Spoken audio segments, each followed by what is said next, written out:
If you've ever attended a home inspection and that inspector told you that everything was fine when in fact it wasn't, go ahead and hit that like button and subscribe. Hey, I'm Josh High here with Swift Home Mortgage, and welcome to your weekly mortgage minutes.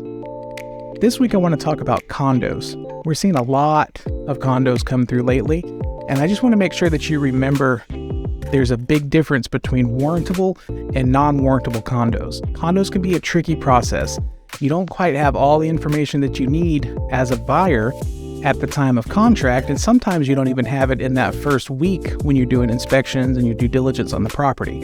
So what we have to do as a lender is we have to pull what we call a condo questionnaire.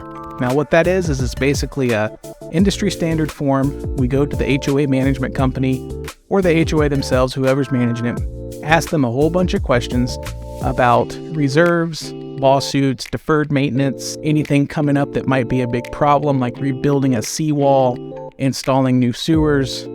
You get the drift. Condos are shared ownership in a project. It's not just one person that owns the land that it sits on. It's owned by the collective, all the people in the condo association. So from a lender's perspective, a lender wants to make sure that that condo is going to be safe and marketable if anything were to happen and they had to sell that property down the line. So we've seen a lot of problems lately with deferred maintenance, insurance issues, master policy insurance issues. Some other things we look for are things like residential versus commercial space in the property, occupancy, and then percentage of ownership by investors. So a lender, a Fannie Mae, Freddie Mac, FHA, VA, they're not going to want to take on a condo project where one person holds too many units. The percentage of ownership, occupied versus non-occupied. Does one investor own a whole bunch of property? They own 50% of the units in a condo. That's not good. So I have access to all kinds of different condo questionnaires.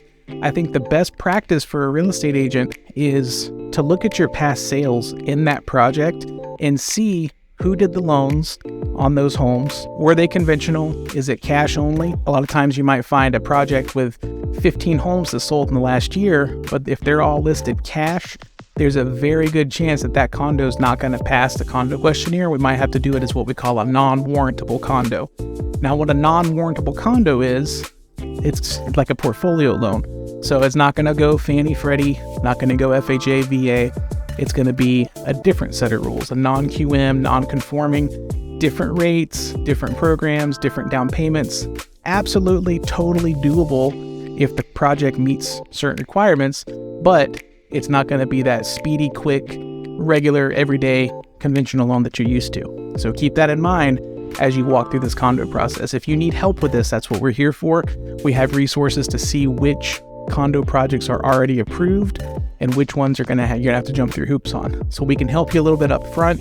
That might help you write in a little bit longer due diligence period or financing contingency or inspection period on your contracts, because we want to protect our buyers' money and not have them lose deposits if they wind up not being able to secure financing. So keep that in mind.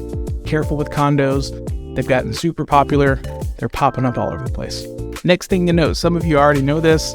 Some may have never learned it. Some may have forgotten about it. So self-employed people. Next up, I want to talk about self-employment. So self-employment is always a little bit tricky when it comes to getting a mortgage approval. We can do it, no problem. A lot of our clients are self-employed.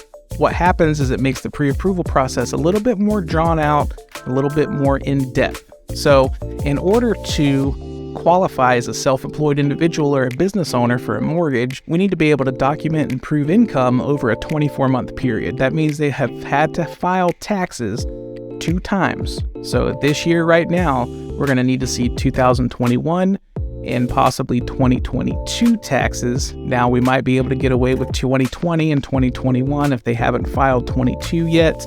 If they have an extension, it's not April 15th yet, so taxes aren't due. So we might not need to collect 22 just yet, but what we're going to pull is 20 and 21, and then a P&L for 22, a profit and loss statement showing that their income has been trending about the same. It's all about stability of income. Self-employed people assume all the risk of the business, right? They have to withhold their own taxes. They have to pay themselves. They have to manage the business. They have to keep sales up, keep revenue up. They don't have a W-2 employer paying them every 2 weeks like clockwork. That's what sets them apart from W-2 employees, and I have to calculate all that income much, much differently. So when it comes to pre-approvals, we're looking through all of this. It's very, very rare that we would ever let a pre-approval letter out the door for a self-employed person without seeing 2 years of income, calculating everything, and making sure that that affordability is there. Now, self-employment cuts two ways. It's a double-edged sword. Business owners want to write off as much as they can to minimize their tax liability and pay as little taxes as possible. I understand that. That's what the tax code's for. Now, on the other side, when you go to buy a house, we want to see as much income as possible. So if you have somebody that's making $100,000 in gross receipts and they write off $90,000 in expenses, that leaves them with a net income of $10,000. That doesn't go very far to buy a house.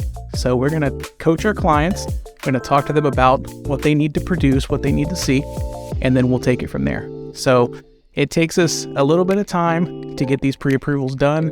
It can be done same day if our clients are cooperative and they have all of their documents in line, everything that we need. It's not a big deal. If they have 4 businesses and they own 25% on one, 50% on one, 100% of the other, then that's going to be a little bit more complicated situation. It might take us a day or two to get through it and make sure we have what we need. But rest assured, we will get accurate income after a full review.